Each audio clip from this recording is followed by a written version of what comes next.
Hello guys! Good morning! Bali nagliligpit na pala ako ng mga parcels kasi ito yung pipick upin ngayon ni Kuya Rider. At ang courier ko pala is JNT Express. Kasi yun talaga yung malapit dito na magpipick up ng mga parcels. Bali dalawang sako pala to, isang malaki at isang maliit. Pero sobrang baba lang ng tubo ko ngayon guys. Malayo talaga sa expectation ko. Ang hirap talaga mag-expect lalo na sa business. Pero dapat talaga tanggap mo na may mga ganong sitwasyon paminsan-minsan. Lalo na sa ngayon talagang matumal sa hirap ba naman ng buhay. After noon, naglaba pala ako ng sapin, punda at kumot.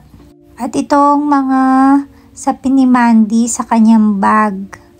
Yung gamit ko palang detergent powder is Love Last at yung color safe ng King Rocks. Yan talaga yung binibili ko na ngayon kasi yan yung malapit dito sa amin na grocery. Kung taga South Luzon kayo or taga Calabarzon kayo, alam niyo na yun, yung Dali Everyday Grocery. Halos nandun na kasi lahat, so hindi ko na kailangan lumabas pa sa labasan dahil mahal nga pa yung pamasahe. Kaya kung ano yung nasa Dali, yun na lang yung bibilin ko.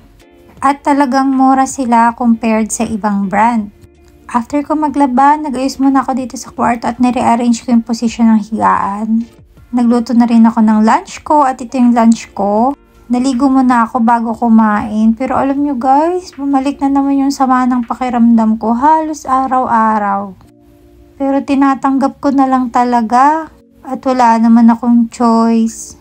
At after noon, nagmap na ako dito sa sahig dahil nakapagwalis naman na ako nung morning.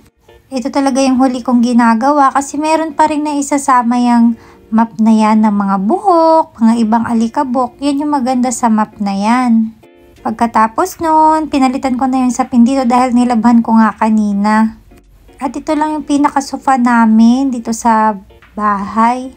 Bali sa sahig lang pero komportable pa rin naman kahit ganyan lang yan. Ang mahalaga lang naman is malinis. Pagkatapos ko sa sala is ito na, pinabalitan ko ng mga punda kasi nilabhan ko nga pati punda, bedsheet at mga kumot. Pero tingnan nyo naman yung anak ko, sobrang sweet talaga siya. Gusto niya laging nakikipaglaro. At dun pa siya gustong makipaglaro, yung busy ka at meron kang ginagawa. Pero okay lang naman sa akin is dahil natutuwa ako dahil masigla naman si Mandy. Nakakatuwa nga kahit papano ngayon kumakain na siya, hindi katulad ng mga nakaraang buwan. Bali, every 2 weeks pala ako magpalit ng aking mga sapin dahil ako lang din naman mag-isa. Dati kasi weekly talaga ako nagpapalit pag nandyan si Papsi. Sobrang liwag nga ng higaan na ito para sa akin.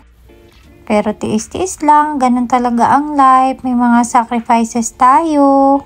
Mahirap talaga magkaroon ng asawa at LDR pa kayo. Lahat ng pagsubok, titiisin nyo na lang. Kanya-kanya na lang kayo muna ng pagtitiis. Dahil ganun talaga yung buhay at ito na, ang linis na ng kwarto at ang aliwalas na. At ito na ang pinakahihintay ko. Dumating na yung order ko. Ang pinakamatagal ko ng pangarap, ang air fryer. Plus brand pala tong nabili ko. Super sale kasi siya sa Orange Up. So nag-check out na ako. At tinubo ko naman to sa ukay. Kasi lagi ko nilang hindi nakikita yung tubo ko. Kaya talagang nag-check out na ako kaagad. Kaya itong nakatubo ko kahit maliit talagang check out ko na. At sobrang ganda niya, nakakakilig. Kaso wala pa akong mapaglagyan nito kasi masikip pa yung lababo. At kailangan ko pa umorder ng patungan para mapagkasya siya sa lababo kasi sobrang dami na rin gamit dun. At sa soon, matatry na rin namin to. Iwas kasi ako masyado sa mga prito-prito guys. Kung interested kayo, yung link nasa comment section. That's all for now. Bye-bye.